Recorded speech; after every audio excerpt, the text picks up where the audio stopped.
Chosen ones. We often hear this phrase spoken as though it refers to those destined for greatness.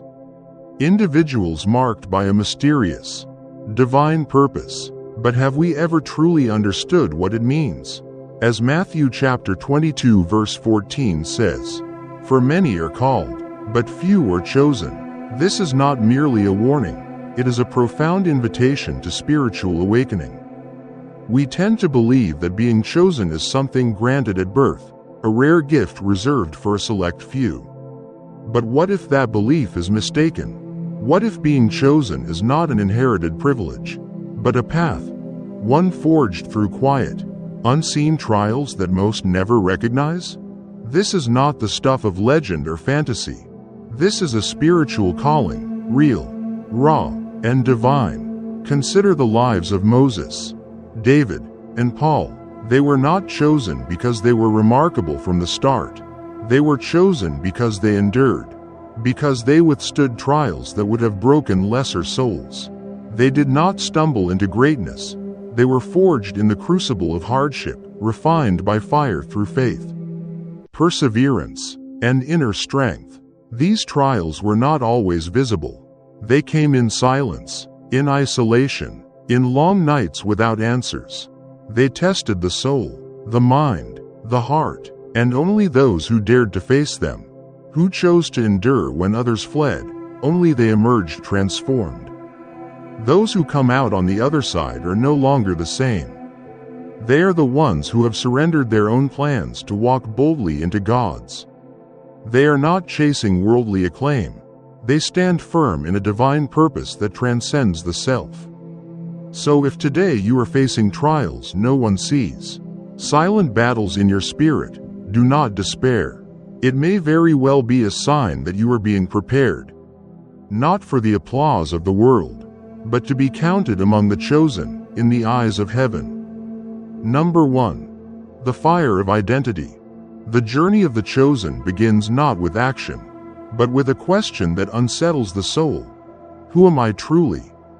In a world that measures identity by status, success, and the masks we wear, job titles, social roles, curated images, this question cuts deeper than most dare to go. It asks us to peel back every layer, to silence every external voice, and to confront the unfiltered self beneath. Many define themselves by what they do or who they're connected to. Careers become cages, relationships become mirrors, achievements, possessions, traumas, all are stitched together to form a patchwork identity that often hides more than it reveals. But the first trial of the chosen demands that all of this be stripped away. It is not a test of what you've accomplished, but of what remains when all accomplishments are gone. Like Moses, who turned his back on the palace of Pharaoh to wander the wilderness in obscurity. The chosen are called into a sacred solitude, a season where identity is forged not in the light of applause, but in the silence of the unknown. It is here, in the absence of affirmation, that the question echoes loudest. Who are you when no one is watching? When the spotlight dims and titles fade, what remains? This is not a test for the faint of heart. It is a mirror that doesn't flatter. It reveals pride masquerading as confidence, insecurity masked by ambition, and wounds buried beneath performance. It is the trial of undoing, of letting the ego die so that the soul can breathe. Many turn back here. The mirror is too sharp, the silence too loud. They retreat into roles that feel safe, clinging to identities crafted by the world. But for the chosen, the question refuses to go away. It haunts them, pursues them, until they surrender. Psalm chapter 139 verses 23 to 24 becomes their cry. Search me, O God, and know my heart.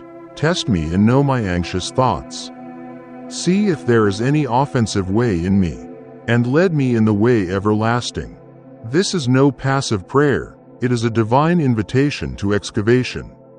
It is an opening of the soul, a beckoning of God's light into the darkest rooms of the heart. Those who answer this call do not come out unchanged. They are refined, purged of falsehood and anchored in truth. God does not define them by resume or reputation, but by the purpose He has buried within them. And when the fire of identity has burned away the dross, what is left is unshakable, a vessel made ready for divine purpose. The question remains, will you let go of the image you've built and let God reveal who you truly are? For those who dare, this first test becomes the foundation of everything that follows. It is not destruction, but holy reconstruction, and only the chosen endure it. Number 2. The test of isolation. The second trial reserved for the chosen is the crucible of isolation, a sacred and harrowing silence in a world that never stops speaking. Surrounded by the clamor of endless obligations, digital noise, and the intoxicating pull of constant connection, stepping into solitude is neither convenient nor comfortable. And yet, every chosen must reach the point where separation is not only necessary, it is inevitable. Before Jesus stepped into His divine mission, He withdrew into the wilderness for 40 days, not as a punishment, but as preparation. There, in the stillness of desolation, He faced hunger, temptation, and the raw weight of His purpose. That isolation was not a void, it was a furnace, burning away distractions to reveal the unshakable core of who He was. True isolation does not simply remove us from others, it brings us face to face with ourselves. It strips away the masks we wear and the roles we play, revealing the unresolved wounds, the buried fears, the inner chaos we've long silenced beneath activity. It is in the absence of external noise that the soul's true voice begins to speak. This is the place where God often meets the chosen, not in the thunder, not in the fire, but in the still, small voice, just as He did with Elijah on Mount Horeb, 1 Kings chapter 19 verse 12. God approaches gently in the quiet, speaking words we were too busy to hear, giving direction we could not grasp in the crowd. Isolation exposes what is weak within us, but it also awakens what is divine. Many run from solitude, frightened of the shadows they might find within, preferring the numbing comfort of busyness and validation. But the chosen understand, there is strength in silence. They do not fear the stillness, they seek it, knowing that growth does not come through noise, but through divine confrontation and surrender. To be set apart means, at times, to walk alone, but in that loneliness, the chosen are refined. They learn to trust God's presence when all other voices fade, to draw from a well of faith that only solitude can uncover. This is not isolation as the world sees it, emptiness or exile, but a divine appointment. A hidden season of shaping, of listening, of becoming. And in that wilderness, when all else is stripped away, they hear it at last, the unmistakable whisper of God calling them deeper, further, higher. Number the test of letting go. The third test, a profound and often agonizing trial, is the test of letting go.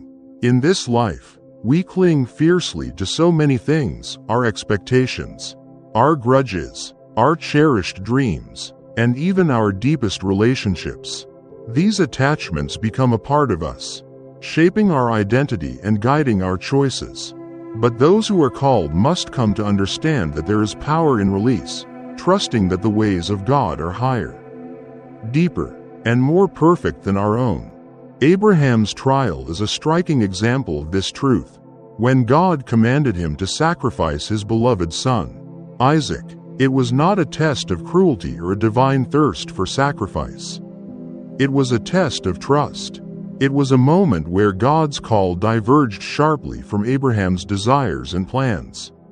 And yet, despite the incomprehensible pain and confusion, Abraham obeyed. In doing so, he demonstrated that sometimes, God's requests are not what we would have chosen, but they are always crafted to reveal a deeper faith, a faith that says, "Lord, I trust you, even when I cannot understand the path." Letting go does not mean abandoning what we love, nor does it demand that we forsake our dreams.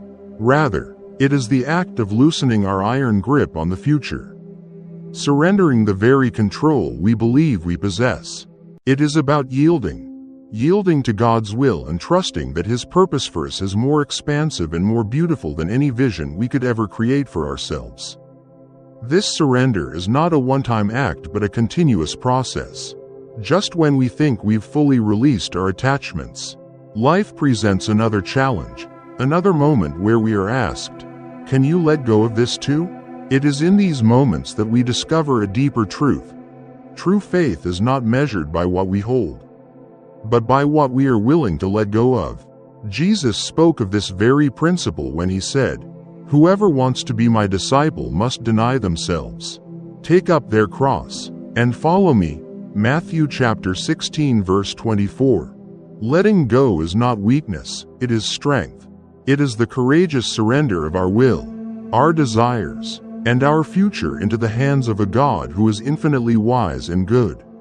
Even when His plans do not align with our own, we trust that His purpose will always be greater, more complete, and more life-giving than anything we could ever conceive.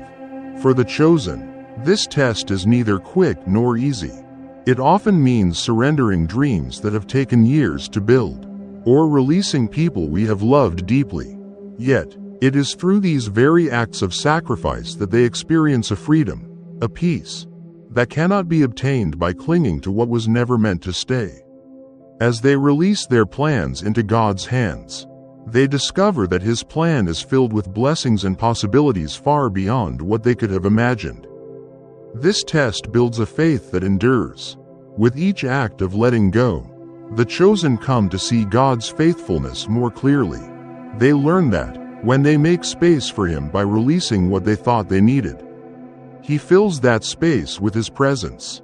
They walk forward, not burdened by their own will, but strengthened by the peace that comes from knowing God's purpose will always be greater than their own.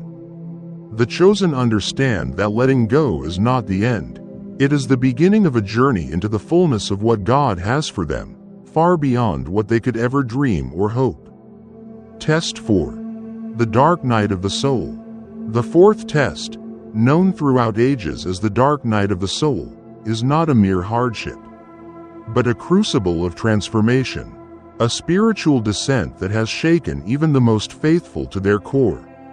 It is a season where the familiar dissolves, relationships fracture, careers collapse, dreams disintegrate, and the soul finds itself plunged into a silence so thick it feels like abandonment. Yet, this silence is not God's absence, it is His most mysterious presence. This trial is not punishment, it is purification. It is the stripping away of illusions, the burning off of false identities, the severing of shallow comforts. Like Job, who lost his family, his health, and his wealth, the chosen are forced to confront the raw questions. Is God still good when everything is gone? Is He still near when heaven is silent? In this night, God dismantles every scaffold we've leaned on but Him. What remains is not despair, but a painful clarity, one that reveals the unshakable core He planted within us from the beginning. This darkness, though suffocating, is holy. It tears down the artificial light so the divine spark within can begin to glow. Psalm chapter 23 verse 4 does not say if we walk through the valley, but when, even though I walk through the darkest valley, I will fear no evil, for you are with me. The chosen cling to this truth when no other comfort will suffice. They learn to stand in the silence, not because they understand, but because they trust. Their faith is no longer rooted in outcomes, but in presence, in the God who stays even when unseen. This test carves out the soul, hollowing it, not to leave it empty, but to prepare it to hold more of God. It is a painful labor, but also a sacred one. The ones who endure emerge not merely wiser, but transformed. Their hearts no longer demand answers. They have learned to dwell in mystery, to find strength in surrender, to recognize that God's voice can be clearest in the quiet. The dark night is not the end. It is the threshold. On the other side lies a vision of God not clouded by ego or fear, but revealed in firelight and stillness. Those who are truly chosen are not those who avoid the night, but those who walk through it. Wounded yet faithful, unsure yet unwavering, knowing that this trial is not breaking them, it's making them. Test 5. The trial of faith in the dark night of the soul. This fifth trial descends not with fire or thunder, but with silence, the kind that stretches across the soul like a cold, unending night. In this place, vision fails, clarity vanishes, and answers are withheld. Here, the chosen are summoned to walk not by sight, but by an unshakable faith, a trust forged not in understanding, but in surrender. This is not merely faith in God's existence, but faith in His goodness when life feels anything but good.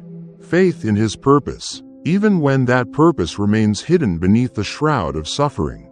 Faith that clings to hope not because it sees the way forward, but because it refuses to let go of the one who calls from the storm. Hebrews chapter 11 verse 1 declares, "Faith is the substance of things hoped for, the evidence of things not seen." In the thick of this spiritual darkness, the chosen are asked to build their steps on things they cannot prove, to believe that their pain is not without purpose, that every tear has been counted, every silence heard. True faith is not tested in peace, it is revealed in chaos.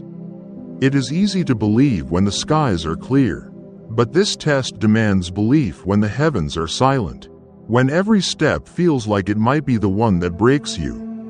Like Peter stepping out of the boat, we are called to tread the impossible, not because the sea is calm, but because we know the voice that bids us come.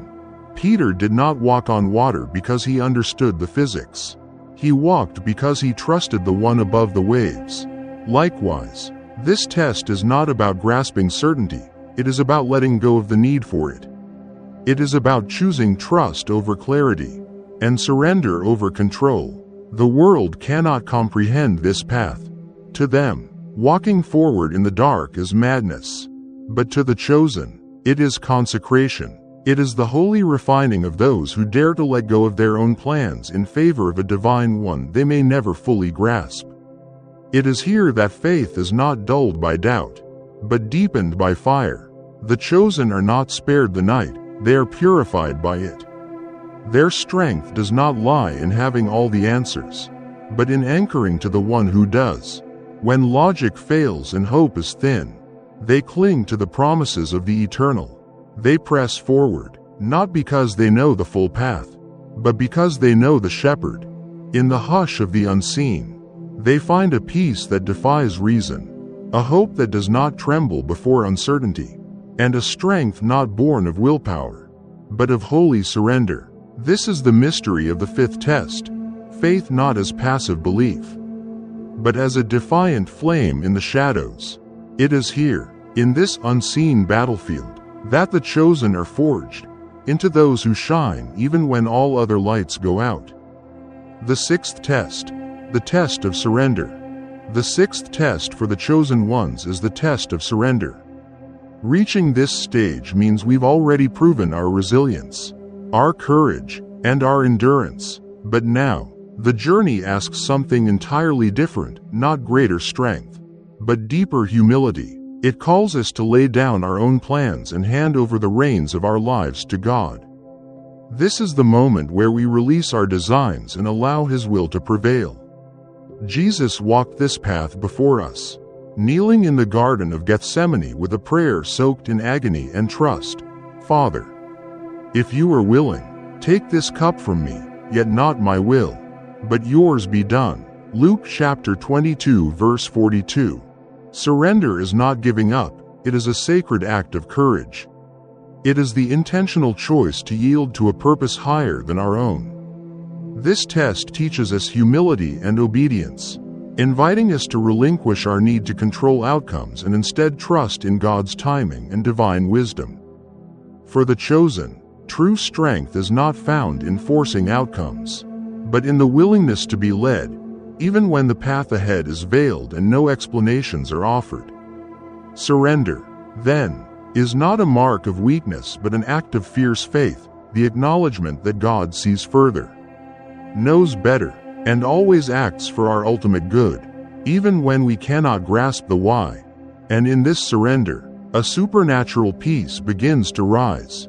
It is a quiet assurance, a sacred calm that whispers, no matter what unfolds, we are secure in His hands, anchored, unshaken. The chosen understand that surrender is not the loss of power, it is the opening of a door to divine direction. And in that place, they find rest for their souls. The seventh trial, the awakening. The seventh and final trial for the chosen is the test of awakening. A moment of profound clarity and revelation. It is the sacred moment when all that has been obscure becomes illuminated, and we come face to face with the truth of who we are in the eyes of God. This is not just an understanding of our purpose, it is the culmination of every hardship, every battle, every tear that has brought us to this pivotal point in our journey. In the test of awakening, the chosen see beyond the veil, recognizing their identity in Christ, not merely as beings loved by God but as vessels set apart for a divine mission that transcends earthly concerns. Every moment of our existence, once perceived as random or insignificant, is revealed as a step on a path meticulously carved by the hand of the Creator. The trials, the pain, the losses, they are not mistakes or punishments, but instruments that guide us toward deeper communion with God and a fuller understanding of our own essence.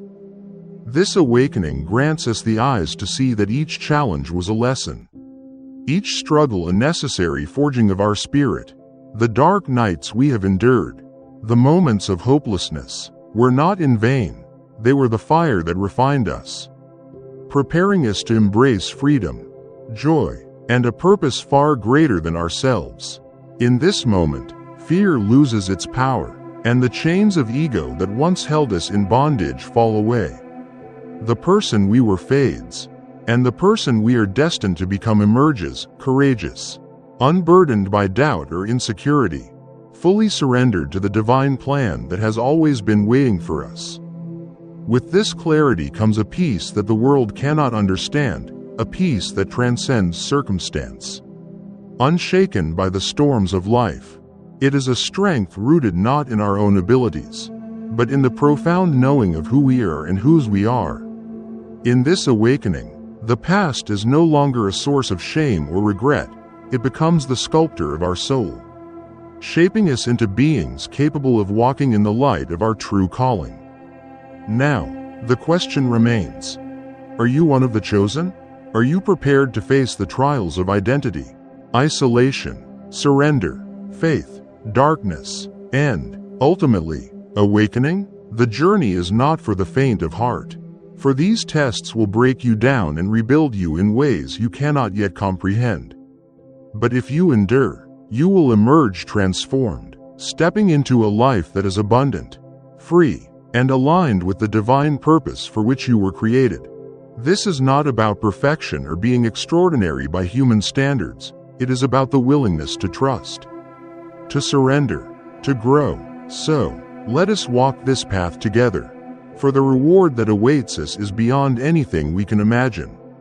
Amen.